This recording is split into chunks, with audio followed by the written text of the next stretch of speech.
Bom dia, boa tarde, boa noite. Eu não sei que horas que você está vendo esse vídeo. Aqui é o professor Marcelo Lasno e hoje a gente vai trabalhar sistema respiratório e sistema cardiovascular. Vamos começar com o sistema respiratório. Está aqui a anatomia do sistema respiratório. O ar entra pela boca, pelas fossas nasais, segue aqui, meus amigos, pela faringe, depois pela laringe, depois brônquios, pulmões. Os pulmões que estão superpostos numa região muscular chamada de diafragma. Essa é a visão geral do sistema respiratório humano, anatomia do sistema respiratório humano. Detalhando um pouco, aqui é a zona da faringe, você vê que tem uma zona nasal, uma zona oral e uma zona chamada laringofaringe. Essa válvula aqui chama-se epiglote e tampa a via respiratória que está aqui para frente, por ocasião da alimentação.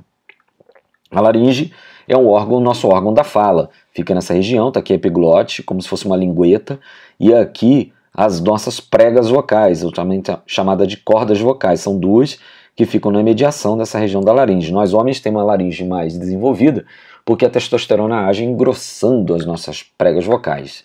Então aqui os pulmões, de novo laringe, traqueia, brônquios, pulmões, pulmão direito, pulmão esquerdo é menor, né? Dá para ver uma depressão aqui no pulmão esquerdo, que é exatamente da zona do encaixe do coração. Os pulmões têm brônquios, que por sua vez ramificam formando bronquíolos, que por sua vez terminam em saquinhos. Cada saquinho é chamado de alvéolo. Aqui um detalhamento de alvéolos pulmonares e aqui em aumento maior ainda. Os alvéolos pulmonares são extremamente importantes, meus amigos. Por quê?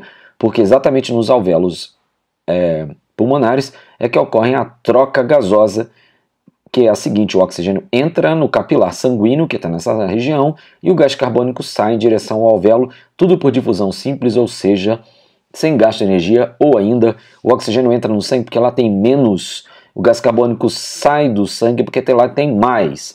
E exatamente nessa região que o sangue dito venoso, a gente está adaptando a nomenclatura no ensino médio, mas o sangue desoxigenado fica oxigenado, chamado sangue arterial. Esse processo se chama hematose, acontece nos alvéolos pulmonares.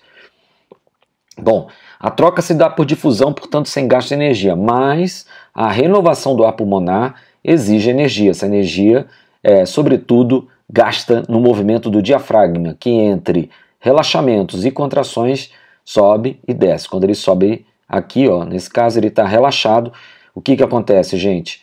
O volume pulmonar diminui, então a pressão interna aumenta, ela ganha da externa e ocorre a expiração. Portanto, quando o diafragma está relaxado, o ar sai. Situação oposta, quando o diafragma contrai, ele desce, o volume pulmonar aumenta, a pressão interna então cai, o ar entra, chama-se inspiração. Entre expirações e inspirações, nós temos os movimentos respiratórios, chamados ciclos respiratórios, que em situação normal fazemos 10 a 15 vezes por minuto. Quem controla os movimentos respiratórios são estruturas que estão localizadas no sistema nervoso central, são células que compõem o bulbo. Já já a gente vai ver como faz isso, mas para entender como o bulbo faz a regulação da frequência respiratória, precisamos primeiro ver como o oxigênio e o gás carbônico são transportados no sangue. O oxigênio, turma, 90% do oxigênio transportado no sangue vai sob forma de oxihemoglobina, portanto, combinado com a hemoglobina, que é uma proteína que fica dentro das hemácias. Esse composto é instável, ele se forma no alvéolo e se desfaz no tecido, 90%. O gás carbônico pode ser carregado pela hemoglobina, mas 70% do gás carbônico é transportado sob forma de íon bicarbonato. Funciona assim: os tecidos produzem gás carbônico com o metabolismo da glicose, reage com a água e forma ácido carbônico. O ácido carbônico, em solução, ele ioniza, liberando o H+, e formando o bicarbonato, tá vendo? HCO3-, isso é o bicarbonato. 70% do gás carbônico é transportado aqui, na forma de HCO3. Na zona alveolar, essas reações se revertem e então o gás carbônico é reformado e eliminado do corpo. Detalhe: quanto mais gás carbônico, se você observar essa reação, mais gás carbônico, mais H+. Quanto mais gás carbônico, mais H+. E o pH então cai, ou seja, o meio fica ácido. Aí que vai entrar o bulbo, meus amigos. Está aqui o bulbo. O bulbo é o grande leitor do pH sanguíneo. Então veja bem, quando você aumenta a sua atividade física, sua produção de gás carbônico aumenta. Esse gás carbônico reage com a água e aumenta a quantidade de ácido carbônico, que ionizando vai liberar H+, o que vai reduzir o pH. O bulbo entende que o sangue está ácido e promove a taquipneia, ou seja, a aceleração respiratória em situação oposta, quando a atividade cai, o gás carbônico cai, o ácido carbônico cai, o pH sobe.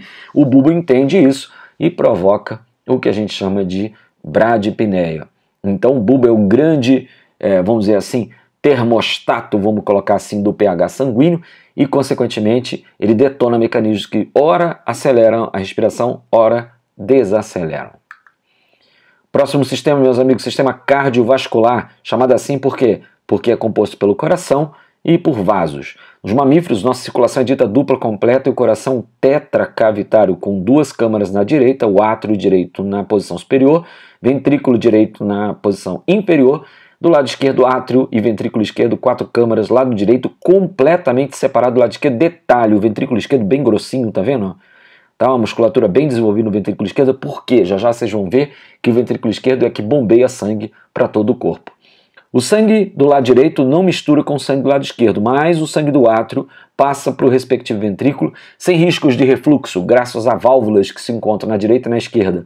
A válvula que fica entre o átrio e o ventrículo direito é chamada de válvula tricúspide, porque tem 3 peças, e a do lado esquerdo chama bicúspide ou mitral, porque tem 2 peças, 2 válvulas.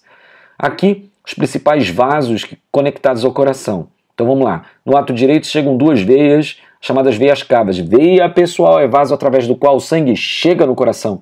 2 veias cavas no átrio direito trazendo sangue venoso. O lado direito do coração opera com sangue venoso, ou seja, com sangue que vem do corpo, ou seja, com sangue desoxigenado. E sai pela artéria pulmonar, que é esse vaso aqui. A artéria pulmonar começa única, mas ela logo bifurca. Do lado direito do coração, 2 veias cavas, a superior e a inferior, e a artéria pulmonar. Do lado esquerdo, pessoal, uma artéria grande, essa aqui, ó, o maior vaso sanguíneo do corpo, que é a artéria aorta, e chegando no átrio esquerdo, 4 veias, chamadas veias pulmonares, que, por consequência, estão vindo dos pulmões. Esses são os principais vasos da circulação humana. Tá aqui então como se processa a circulação humana. Você está vendo que a circulação humana é dupla. Por quê? Porque ela tem uma pequena e uma grande circulação. São 2 circulações. Uma que envolve os pulmões, está aqui em cima, e outra que envolve o corpo como um todo. A pequena circulação, gente. Ah, sim, outra coisa importante nesse esquema animadíssimo, tudo que está em azul é sangue venoso, sangue com pouco oxigênio. Lembra que eu falei que o lado direito do coração está invertido, hein? O lado direito do coração trabalha com sangue venoso, o lado esquerdo trabalha com sangue arterial. Então o sangue está saindo aqui, ó, venoso para o pulmão e voltando arterial. Essa pequena circulação sai pela artéria pulmonar, chega pela veia pulmonar. Do outro lado, o sangue está saindo arterial pela artéria aorta e voltando pelas 2 veias cavas. Essa é a grande circulação, também chamada circulação sistêmica. Pequena circulação, grande circulação. A circulação humana é dita dupla. Muito bem. Quem manda o coração bater? Tá aqui, ó, esse pontinho chamado NSA, nódulo sinoatrial marca-passo. São células musculares no pé da cava com o átrio direito, mas são células musculares com alma de nervosa. Por quê? Porque geram impulso elétrico que se propaga aqui para o nódulo atrioventricular, o NAV, e depois irradia por todas as câmaras cardíacas, gerando batimento. O batimento cardíaco ele pode ser acelerado ou desacelerado pelo sistema nervoso periférico autônomo, simpático e parasimpático. A gente viu isso na aula de sistema nervoso. Acontece que, eu tinha mostrado antes, o ventrículo esquerdo é a câmara mais forte do coração porque manda sangue para a aorta. E a aorta, entre suas tributárias, manda sangue para essa artéria grande chamada artéria braquial. E é aqui que a gente mede a pressão arterial. A pressão arterial, vocês já viram, né, ela resulta em 2 valores, um primeiro e um segundo. O primeiro valor é sempre maior que o segundo. Por quê? Porque o primeiro valor corresponde à contração do ventrículo esquerdo, que bombeia sangue para a artéria aorta e depois para a artéria braquial. Esse movimento de contração cardíaca para qualquer câmara, não só para o ventrículo esquerdo, mas aqui especialmente para o ventrículo esquerdo, essa contração se chama sístole. Então ocorre a sístole do ventrículo esquerdo. E quando o coração relaxa, a gente chama de diástole. Quando o ventrículo esquerdo manda o sangue para a aorta e vai para a braquial, o que acontece? Ele vai com uma pressão maior quando ocorre a sístole, uma pressão menor quando ocorre a diástole. Essa é a dita pressão máxima ou sistólica e pressão mínima ou diastólica. Por isso que a pressão é medida em 2 valores, um maior que o outro. O primeiro sempre maior que o outro, porque o primeiro é a pressão máxima, o segundo é a pressão mínima. Muito bem. E para terminar, pessoal, para vocês verem um pouquinho sobre circulação geral, eu montei aqui uma tabela para comparar o peixe, o anfíbio, o réptil, a ave e o mamífero. Vamos começar com o mamífero, porque eu acabei de explicar tudo sobre ele. O coração tem 4 câmaras, a circulação dupla, completa, não tem mistura de sangue. E a circulação é fechada, aliás, a circulação fechada ela vale para todos os vertebrados, tá? As aves têm a mesma circulação do mamífero, embora tenham origens embrionárias diferentes. Bom, o peixe não, gente. O peixe tem um átrio e um ventrículo, a circulação dele é simples, não tem uma circulação especificamente para a via respiratória ou uma circulação especificamente para a via sistêmica. É uma circulação só que envolve os dois, por isso ela dita uma circulação simples, apesar de ser dita completa, porque não mistura sangue no coração, até porque o coração do peixe só trabalha com um tipo sanguíneo, que é o sangue venoso. Os anfíbios já têm uma melhoria, tem 2 átrios e um ventrículo, então tem 2 áreas de chegada, uma para chegar a sangue venoso, uma para chegar a sangue arterial, mas o ventrículo só quando esse sangue desce, ele mistura. A circulação é dupla, sim, pessoal, mas ela é incompleta como nos répteis. Os répteis têm 2 átrios e um ventrículo incompletamente separado, ou então no caso dos répteis crocodilianos, tem 2 ventrículos. Mas no réptil não crocodiliano, que são 2 átrios e um ventrículo, a mistura se dá no ventrículo, como no caso do anfíbio, se bem um pouco menos, porque é um início de separação no coração do réptil não crocodiliano, que são lagartos, cobras e tartarugas.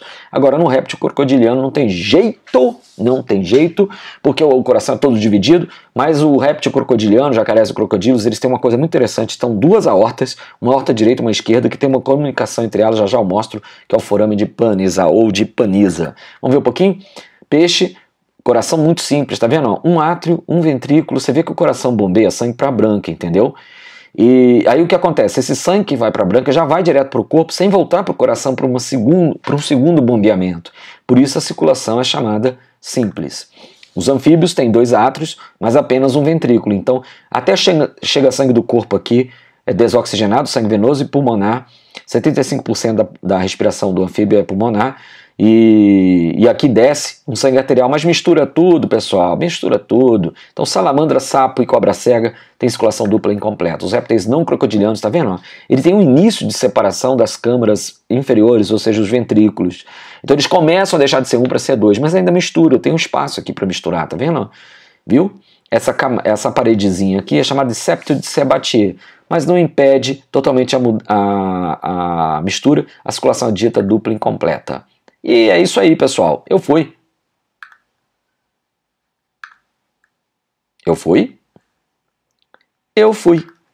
Agora eu fui.